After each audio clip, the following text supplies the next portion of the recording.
He slides the papers toward me like I'm already finished. One conference room. One long table stretching between us like a chasm I'll never cross. One smug smile that says he's already celebrating in his head. The house on Maple Ridge where we planted roses that first spring. The Mercedes I picked out but he titled in his name. The business I helped build from a kitchen table idea into something worth erasing me for. Even the dog. Cooper. The golden retriever who sleeps at my feet when thunder cracks the sky open.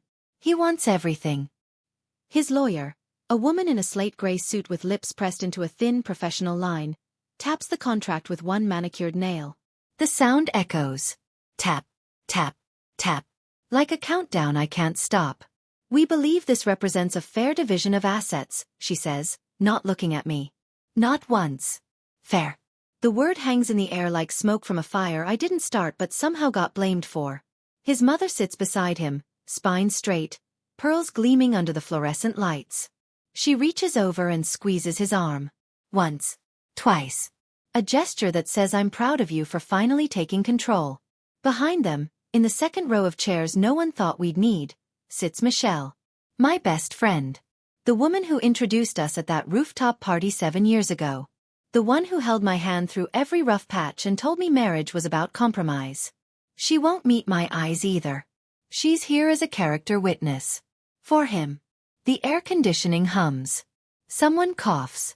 My lawyer shifts beside me, waiting for my response, but I can feel her doubt radiating like heat. She thinks I should fight harder. Speak louder. Demand better. But I don't. I look down at the paperwork. Clause after clause designed to make me disappear. To reduce 10 years of my life into bullet points and asset columns. I nod once. Okay, I say quietly. The word lands like a stone in still water. His smile widens. Not the smile I fell in love with. The one that crinkled the corners of his eyes when he laughed at my terrible jokes. This smile is different. Sharper. It's the smile of a man who just won something he thought might cost him more. His mother exhales. Relief mixed with satisfaction. Michelle's shoulders drop half an inch. Even his lawyer blinks, surprised at how easy this is. They think my silence means surrender. They think quiet equals weak. They have no idea what quiet really means when it's been sharpening itself for 3 years. My husband, Marcus, leans back in his chair. The leather creaks under his weight. He's wearing the navy suit I bought him for his 40th birthday. The one he wore when he pitched to investors who didn't know I wrote half that presentation. I'm glad we could handle this maturely, he says, looking at his lawyer instead of me. I think this is best for everyone. Best for everyone. I almost laugh. Almost. Instead, I reach for the pen his lawyer slides across the table. It's heavy. Expensive. The kind of pen that signs away lives. My hand doesn't shake. Not when I initial the first page. Not when I sign the second. Not even when I reach the clause about Cooper, and I have to swallow against the tightness in my throat because I know that dog will spend the rest of his life wondering why I stopped coming home. Marcus stands first. He buttons his jacket. One button, then the other, like he's preparing for a photo op. His mother rises beside him, already pulling out her phone to text someone the good news. Michelle lingers. For just a moment, she looks at me. Really looks at me. I see the question in her eyes. Are you okay? I don't answer. Because if I speak now, if I let even one word escape, I might tell her the truth. That I've been documenting everything. Every transfer. Every email he thought he deleted. Every contract he signed without reading because he assumed I'd never understand them. That while he was traveling for business, I was learning forensic accounting from YouTube videos at 2 in the morning. That while he was cheating, I was building a case. That while he told everyone I was emotional and unreliable, I became precise. But I don't say any of that. I just gather my unsigned copies, stand, and walk toward the door. Behind me, I hear his mother say, "Well, that was easier than expected." Marcus laughs. I told you she'd be reasonable. The door closes behind me with a soft click. And I think, this isn't surrender. This is strategy. It didn't start with contempt. It started with compliments that felt like cages. You're so supportive, Marcus would say, kissing my forehead after another late night at the office I helped him build. I couldn't do this without you. But when investors came, I served coffee. When clients visited, I smiled and asked about their families while Marcus talked numbers. When the local magazine did a feature on rising entrepreneurs under 40, the photo showed him alone in front of our logo. I'm not even in the background. His mother noticed before I did. Marcus has such a strong vision, she told me once, arranging flowers in our kitchen like it was hers. You're lucky he's willing to take care of everything. Some men need their wives to work. But Marcus? He's built for this. Built for this. Like I was built for something smaller. Something quieter. Something that fit in the margins of his story. Our friends played their part too. At dinner parties, conversations split naturally. Men clustered around Marcus, asking about growth strategies and market positioning. Women asked me about recipes and whether I'd thought about having kids. You'd be such a good mom, Michelle said once, refilling my wine glass. Way better than trying to play businesswoman. Play. Like it was pretend. Like the 3 years I spent building systems, managing vendors, negotiating contracts while Marcus handled the big picture, was just me passing time until I figured out my real purpose. I started noticing how they talked about me when they thought I wasn't listening. She's sweet, but not really a business mind. Marcus does all the heavy lifting. She's more of a support role. Support role. The words followed me everywhere. I became background noise in my own life. The person who existed to make someone else's existence easier. And the worst part? I started believing it. Started second-guessing my ideas before I spoke them. Started asking permission for things that were legally half mine. Started shrinking to fit the shape they'd cut out for me. But something strange happened in all that shrinking. People got careless around me. Marcus stopped lowering his voice during phone calls. Stopped closing his laptop when I walked into the room. Stopped worrying about what I saw or heard or knew. His mother talked about Marcus's business at family dinners like I wasn't sitting right there. Michelle gossiped about his late nights and complicated work relationships, like I was too naive to connect the dots. They thought silence meant ignorance. They mistook quiet for stupid. And slowly, so slowly I didn't even notice it happening at first, I started paying attention differently. Started listening harder. Started remembering details. Started saving things. Not because I planned anything, but because something deep in my bones whispered, one day, you'll need proof. So when Marcus came home smelling like perfume that wasn't mine, I didn't scream. I opened a new folder on my laptop. When I found charges for jewelry I never received, I didn't confront him. I took screenshots. When his mother bragged about how Marcus finally has the business exactly how he wants it, I didn't correct her. I smiled. And I started learning what he'd been keeping from me. The first one was named Rebecca. I know because she texted him at 11:47 p.m. on a Tuesday, and his phone lit up on the nightstand between us. Can't stop thinking about tonight. You're incredible. Marcus didn't wake up. He was lying beside me, breathing deep and even, one arm thrown across his face like he always did when he slept hard. I could have shaken him awake. Could have held the phone in front of his face and watched him scramble for explanations. Could have screamed until the neighbors heard. Instead, I memorized her number. Then I went back to sleep. The next morning, Marcus kissed my cheek and said he had an early meeting. He smelled like the expensive cologne I bought him for Christmas. His shirt was pressed. His smile was easy. Love you, he said, grabbing his keys from the bowl by the door. I watched him leave. Then I opened my laptop and started a spreadsheet. Date, time, location, evidence. It sounds cold when I say it like that. Clinical. Like I was conducting an experiment instead of watching my marriage dissolve in real time. But here's what no one tells you about betrayal. After the first knife goes in, you stop feeling the next ones the same way. You just start counting them. Rebecca lasted 3 months. I tracked hotel charges on our joint credit card. The one Marcus said was, just for emergencies. Apparently emergencies included overnight stays at the riverside in every other Thursday. I never said a word. Then came Sophia. She worked at the company. Marketing coordinator. 26 years old with dark hair and ambition that reminded me of myself before I learned to make myself smaller. Marcus started working later. Answering calls in the garage. Smiling at his phone during dinner. You seem happy, I said once, passing him the salad bowl. Business is good, he replied, not looking up. Business. I found the emails 2 weeks later. He'd forwarded them to his personal account, thinking I didn't know his password. But I did. I'd always known it. He'd been using the same one since college. Cooper 2016, the year we got the dog.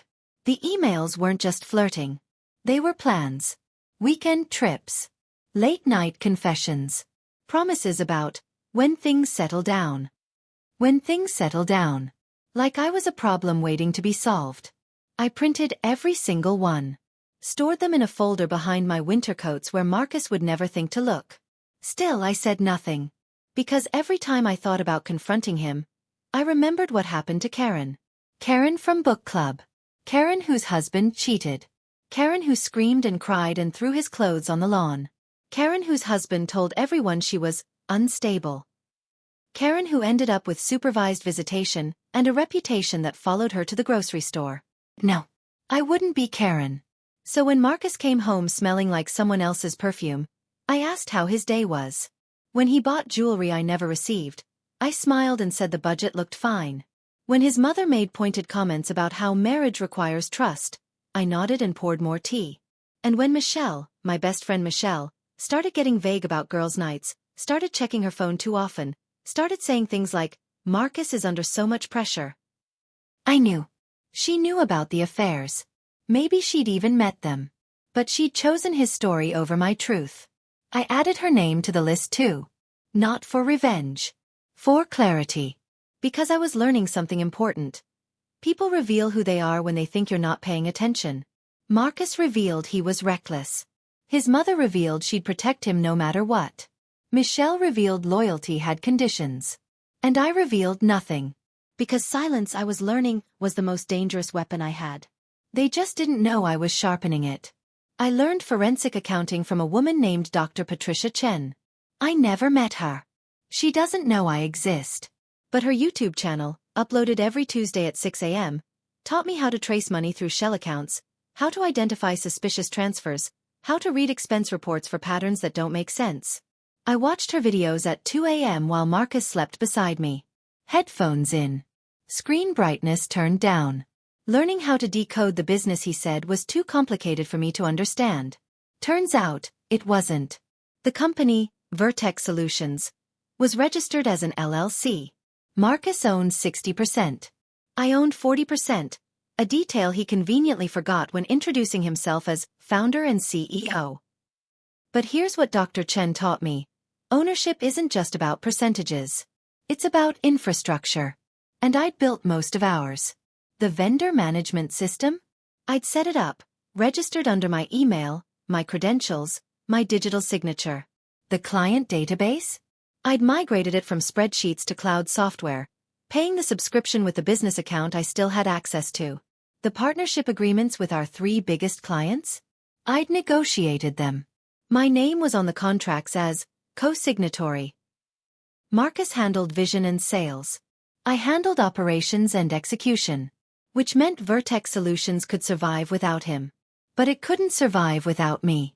Not easily. Not without untangling years of systems that required my passwords, my authorizations, my documentation. I didn't plan to use this information. At first. But then I attended a meeting I wasn't supposed to hear. Marcus was in his home office. Door closed. Voice low. I was walking past with laundry. The same laundry I'd been doing for 10 years while he built his empire. She won't be a problem, I heard him say. When this is over, the business stays mine. She doesn't even understand half of what we do. Silence. He was listening to someone on the other end. Then, trust me. I've been preparing for this. Everything's in place. Everything's in place. I stood in the hallway, holding a basket of his folded shirts, and felt something inside me go very, very cold. He wasn't just planning to leave. He was planning to erase me. Legally. Financially. Professionally. That night, I opened a new folder on my laptop. Evidence. I started with the obvious. Screenshots of the affairs, credit card statements showing hotel charges, emails with timestamps that didn't match his alibis. Then I went deeper. I pulled transaction histories showing company funds used for personal expenses. The $8,000 necklace for Sophia, the $12,000 weekend trip to Napa, the $3,500 in restaurant charges that never involved client meetings. I downloaded contracts proving my operational authority. I saved emails where Marcus had explicitly relied on my expertise, asked for my input, thanked me for saving deals he couldn't close alone. I documented everything. Every lie. Every discrepancy. Every moment he underestimated me. I didn't do it loudly. I did it at 2 a.m. with headphones on. I did it while he slept, confident I was too naive to understand. I did it while his mother praised him at Sunday dinners. I did it while Michelle slowly stopped returning my texts. And when Marcus finally asked for the divorce, sitting across from me at our kitchen table, calm and confident, like he was letting me down easy, I already knew what was coming. I think we want different things, he said. I nodded. Inside, I thought, you have no idea what I want. But you're about to find out. The divorce papers arrived on a Thursday. FedEx. Signature required. The driver looked apologetic, like he knew what was in the envelope before I opened it. I signed my name, closed the door, and sat on the floor in the entryway. Cooper came over, pressing his nose against my arm. I scratched behind his ears and read. Petitioner requests the following in the dissolution of marriage. The house. The vehicles. The business. Full ownership of Vertex Solutions, with petitioner to assume all assets, liabilities, and operational control. Petitioner further requests sole custody of the dog. I laughed. Actually laughed. Sitting there on the hardwood floor we'd refinished together 3 summers ago. He wanted Cooper. Not because he loved that dog. Marcus barely remembered to feed him. But because taking Cooper meant taking the last thing I had that felt like mine. The filing was strategic. Aggressive. Designed to overwhelm. His mother's lawyer, the family attorney who'd handled her own divorce 20 years ago, had crafted every clause to position me as dependent, uninvolved, expendable. Respondent contributed minimal financial input to the marital estate and held no significant role in business operations. Minimal. I read that line 4 times. Then I called my lawyer. His name was David Park. He was 49, gray at the temples, and he'd come recommended by a woman I met at a financial literacy seminar I'd started attending 6 months ago. They're going nuclear, David said after reviewing the filing. This isn't a negotiation. This is erasure. I know. Do you have documentation? Yes. How much? 3 years' worth. Silence on the other end. Then, send me everything. The next 8 weeks were warfare disguised as paperwork. Marcus hired a second lawyer. Then a third. His legal team operated like a machine designed for one purpose: to make me disappear from my own story. They subpoenaed my personal emails. They requested access to my bank accounts. They sent interrogatories asking about my employment history, like the decade I spent building Vertex didn't count as employment. His mother gave a deposition. She sat in a conference room, under oath, and said I'd always been more interested in homemaking than business. Michelle gave one too. She said I'd confided in her multiple times about not understanding the company and feeling overwhelmed by Marcus's success. I'd never said those things. But she said them under oath anyway. I watched the video deposition in David's office. Watched my best friend, my maid of honor, the woman who'd held my hand through 2 miscarriages, choose his narrative over my truth. David paused the video. Are you okay? I nodded. I wasn't. But I would be. Because I'd learned something important over the past 3 years. People will believe the story that makes them comfortable. Marcus's story made people comfortable. Successful man. Difficult wife. Clean divorce. My story required them to question everything. To admit they'd been complicit. To acknowledge they'd watched me disappear and done nothing. So they chose his. But here's what they didn't know. I'd been preparing for this.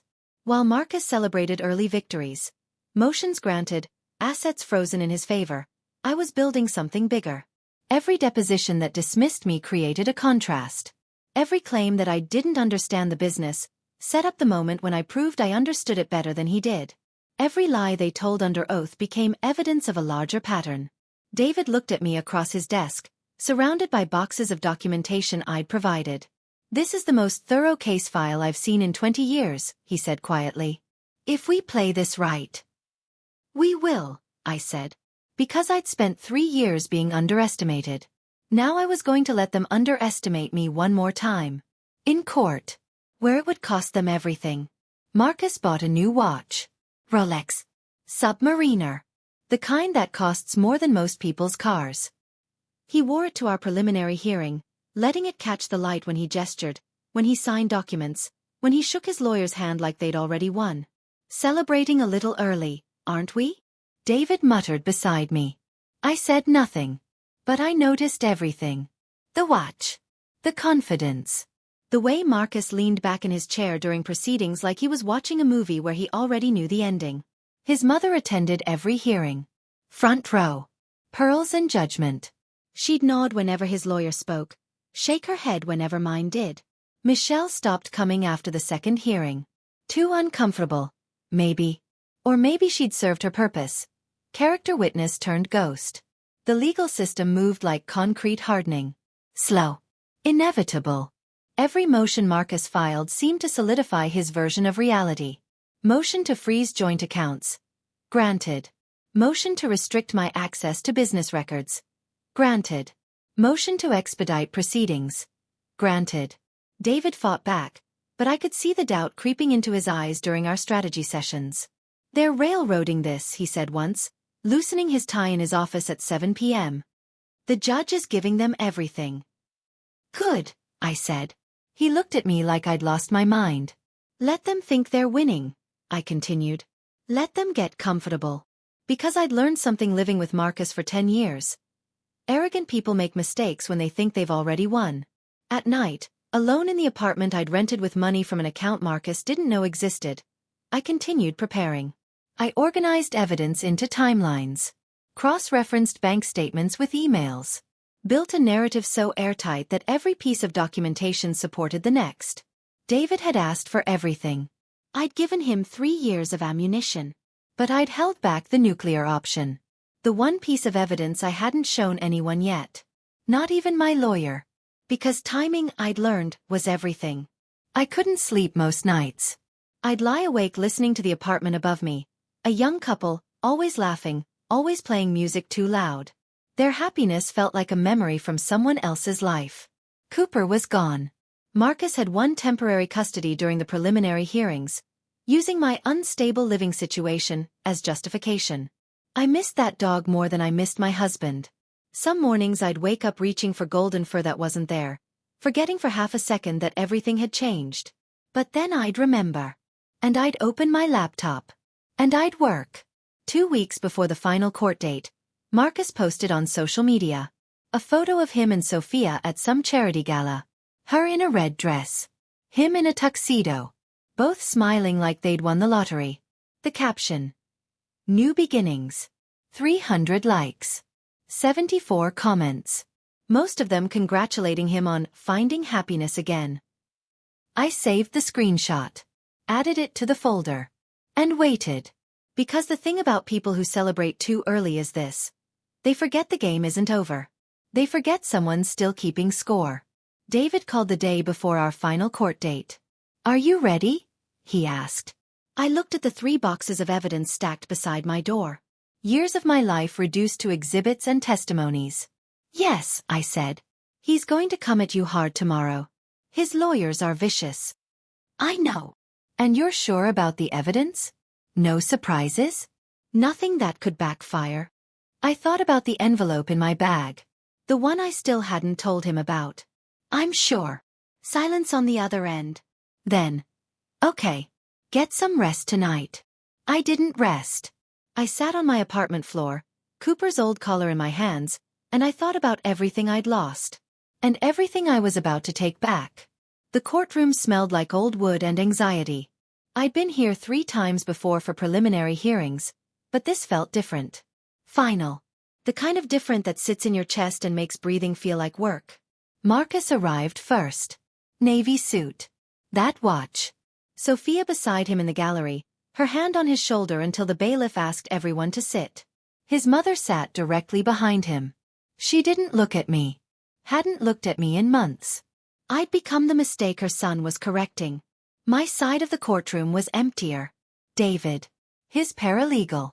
A court reporter I'd seen before who always wore the same cardigan. No family. No friends. No one to squeeze my arm and tell me it would be okay. Just me and the truth.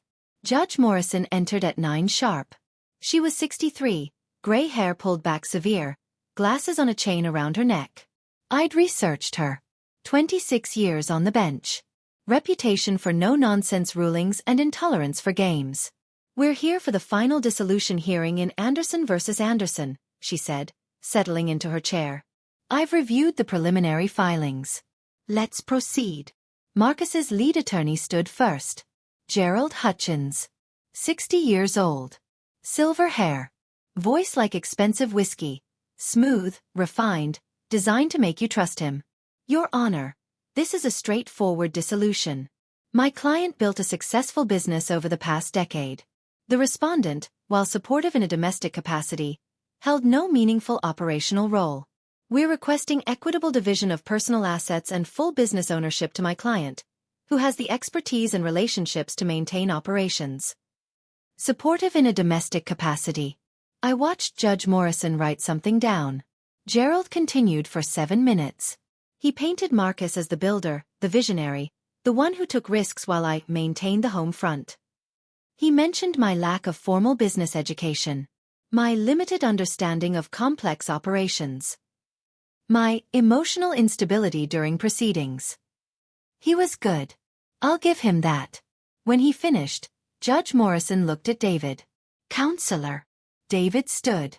He was wearing his good suit, the charcoal one he saved for trials. He told me once that clothes were armor in court. You dressed for the verdict you wanted. Your Honor, we have documentation that tells a very different story. He approached the bench with our first exhibit. Bank statements going back 3 years. These show repeated transfers from the marital business account to personal expenses. Hotels. Jewelry. Travel. None of it business-related. All of it funded by joint marital assets. Gerald stood. Your Honor, my client can explain. I haven't asked for an explanation yet, Mr. Hutchins, Judge Morrison said, not looking up from the statements. Continue, Mr. Park. David presented exhibit after exhibit. Credit card statements. Email threads. Text messages recovered from cloud backups Marcus didn't know existed. I watched Marcus's face change. The confidence draining like water from a cracked glass. His mother leaned forward, whispering urgently in his ear. His lawyers huddled. Sophia had stopped smiling. Your Honor, David said, laying out contract after contract on the evidence table. These documents show that Mrs. Anderson held signatory authority on every major vendor agreement. Her digital signature is required to access the company's operational systems. Her credentials are embedded in the infrastructure that runs Vertex Solutions. Judge Morrison looked up. Mr. Anderson, did you know your wife held this level of operational authority? Marcus stood. Cleared his throat. Your Honor, those were administrative details. I handled strategy. That's not what I asked, Judge Morrison interrupted. Did you know she had signatory authority on these contracts? Yes, but. And did you represent to this court in your initial filings that she held no meaningful operational role? Silence. Gerald tried to intercede. Your Honor, my client perhaps misspoke regarding the scope. Misspoke, Judge Morrison repeated, removing her glasses. Counselor, misspeaking is saying Tuesday when you meant Wednesday. This is something else entirely. The courtroom had gone very quiet. Even the court reporter had stopped typing. Judge Morrison looked at me for the first time. Really looked at me. Mrs. Anderson, do you have anything to add? I stood slowly. My hands were steady. Yes, Your Honor. I have one more thing. I reached into my bag and pulled out the envelope I'd been carrying for 3 months. David glanced at me, confused.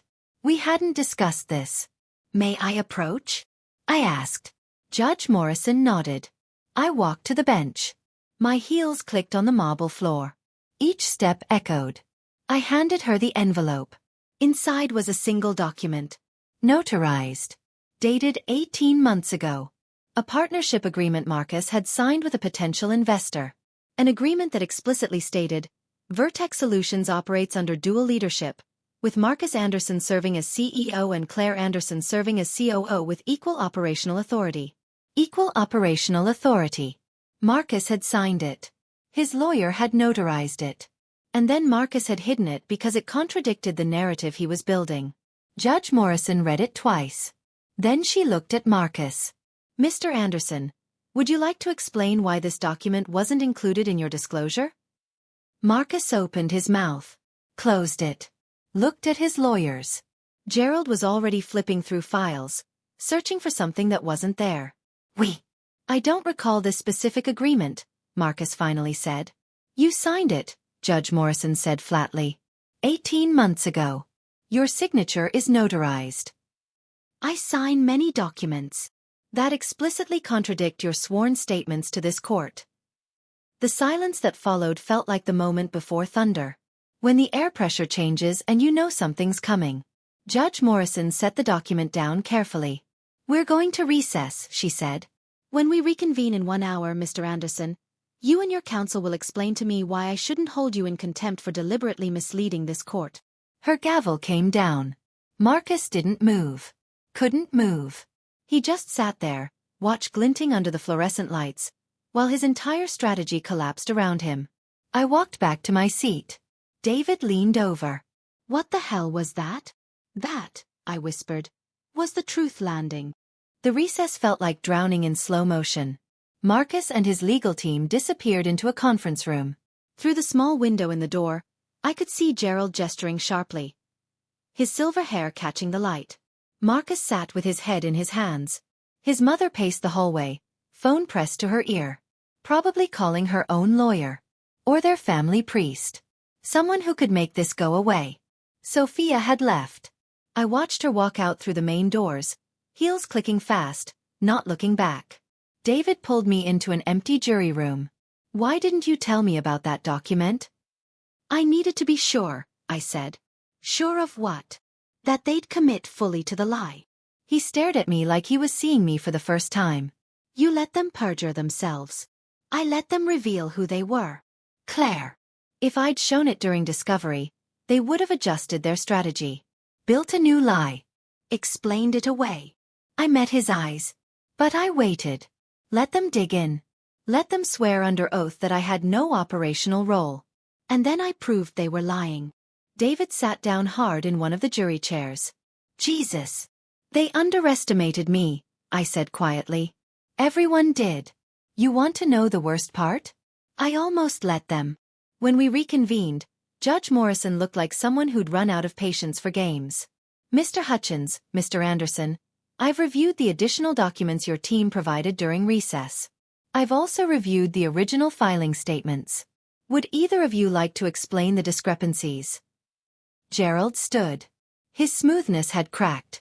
Your Honor, there seems to have been a miscommunication regarding Mrs. Anderson's. Miscommunication, Judge Morrison repeated. Counselor, I'm going to be very clear. Either you deliberately withheld evidence, or you failed to properly vet your client's claims. Neither reflects well on these proceedings. Your Honor, if we could request a continuance to. Request denied. She turned to Marcus. Mr. Anderson, you've testified that your wife contributed minimally to the business. That she held no significant operational role. That she was, and I quote, supportive in a domestic capacity. Marcus stood. His voice had lost its confidence. Your Honor, I may have understated her administrative involvement. Administrative, Judge Morrison cut him off. Mr. Anderson, the evidence shows your wife holds signatory authority on contracts worth over $2 million. That she negotiated vendor agreements that form the backbone of your operations. That she maintains the systems your company literally cannot function without. She shuffled papers on her desk. Each movement deliberate. I've also reviewed evidence of marital funds used for extramarital affairs. Hotel rooms. Jewelry. Travel expenses charged to business accounts for personal relationships. Marcus's face had gone pale. Your Honor, those expenses can be explained. I'm sure they can. But they can't be unexplained away. Judge Morrison looked at me. Mrs. Anderson, the court has reviewed your financial contributions, your operational role, And your documentation. I'm prepared to issue a ruling, but first I need to address the matter of assets. David stood beside me. I could feel his tension. The house, Judge Morrison continued, will be sold with proceeds divided equally. The vehicles will be liquidated with the same division. As for Vertex Solutions, I stopped breathing. The evidence clearly shows dual operational control. Mrs. Anderson's authority is not administrative. It's foundational. Based on the partnership agreement provided, and the operational dependencies documented, I'm ruling that Mrs. Anderson will retain 50% ownership of Vertex Solutions, with full authority to maintain her operational role or divest as she sees fit. Marcus made a sound like he'd been punched. Furthermore, Judge Morrison continued, her voice harder now, Mr. Anderson will be responsible for reimbursing the marital estate for all personal expenses charged to business accounts. The court will appoint a forensic accountant to determine the exact amount, but preliminary estimates suggest it exceeds $300,000. $300,000. The number hung in the air like smoke. Additionally, given the pattern of deception and the sworn misrepresentations made to this court, I'm awarding attorney's fees to Mrs. Anderson. Mr. Anderson will be responsible for both legal team's costs. Gerald tried one more time. Your Honor, if we could. We're done, Counselor. Her gavel came down. Final. I sat very still, trying to understand that it was over. David put his hand on my shoulder. You did it. But I wasn't looking at him. I was looking at Marcus. He was staring at me like he'd never seen me before. Like I'd been replaced by someone else entirely. And maybe I had been. Because the woman who walked into that courtroom wasn't the woman he'd married. She was the woman he'd created when he tried to erase me. The fallout was quieter than I expected. No dramatic confrontation in the parking lot. No screaming match outside the courthouse. Just silence and distance and the slow realization that the life I'd been fighting for was already gone. I sold my half of Vertex Solutions 3 months after the ruling. Marcus wanted to buy me out immediately. Desperate to erase my name from something he still called his company. But I waited. Let him sweat. Let him wonder if I'd stay involved just to watch him squirm. When I finally accepted an offer, it wasn't from him. It was from a competitor who'd been watching the case unfold and saw an opportunity. They paid fair market value. Plus 20% because they knew Marcus couldn't afford to match it. I signed the papers in a conference room that smelled like new carpet and expensive coffee. Marcus wasn't there. Couldn't face me. Sent his lawyers instead. When I walked out, I was $500,000 richer and completely free. The house sold in 6 weeks. Some young couple with a baby on the way. They loved the roses we'd planted that first spring. Asked if I wanted to take any with me. I said no. Let them have the roses. Let them have the life I'd tried to build there. I didn't need reminders. Marcus's girlfriend, the new one, not Sophia, left him 2 months after the money got complicated. Turns out love looks different when the checking account's frozen and the debt collectors start calling. His mother tried to reach out once. A voicemail that started with, Claire, I think we should talk, and ended with, your behavior has been very disappointing. I deleted it without finishing. Michelle sent a text on what would have been my 11th wedding anniversary. I'm sorry for everything. Can we talk? I read it 3 times. Felt nothing. Deleted it. Because here's what I'd learned. Some people only apologize when they need something from you.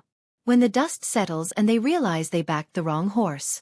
They don't apologize because they're sorry. They apologize because you won. And I didn't need apologies from people who'd watched me disappear and said nothing. Cooper though.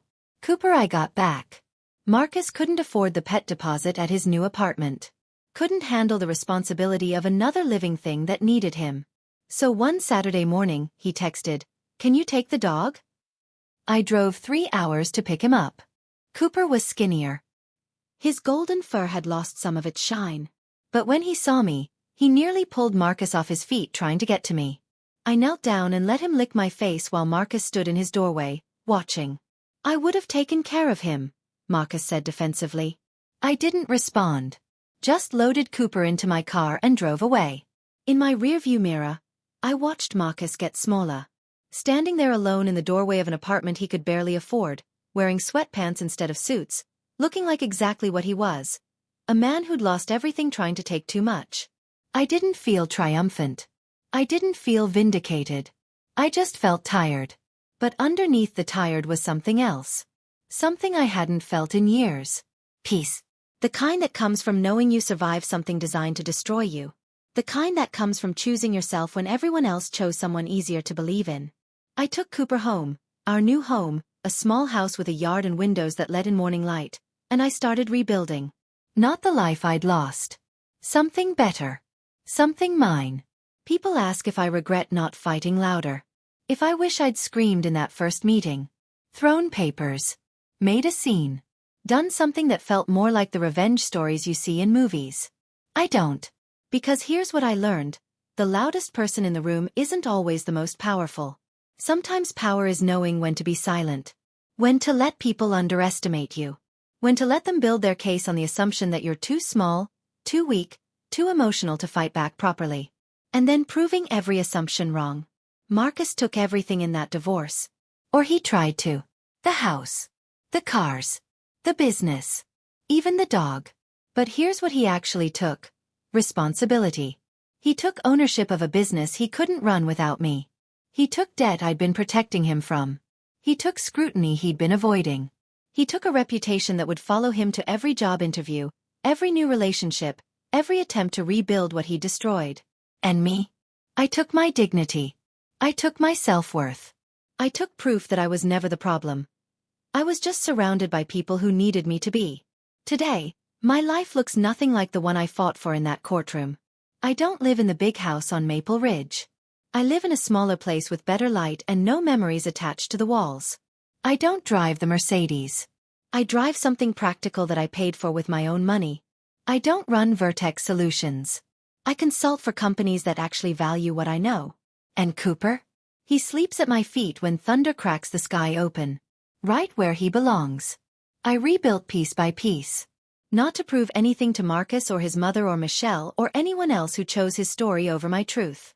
I rebuilt to prove something to myself, that I was never weak. Just unheard. And there's a difference. If you're watching this and you feel erased, underestimated, or reduced to a footnote in someone else's story, remember this. Being underestimated is dangerous. Just not for you. The people who underestimate you are the ones who should be worried. Because they're not paying attention. And people who don't pay attention make mistakes. Big ones. Sometimes the greatest revenge isn't destruction. It's clarity. It's choosing yourself when everyone else chooses the easier narrative. It's walking away with your truth intact while the people who tried to erase you are left explaining the wreckage they created. Marcus tried to take everything. But in the end, the only thing he really took was accountability for who he'd always been. And I took back who I'd forgotten I was. That's not revenge. That's justice. If this story resonated with you, let us know in the comments. Also subscribe and tell us where you are listening from. Thank you for supporting Crimson Heart, where pain becomes power, and justice always finds its way home.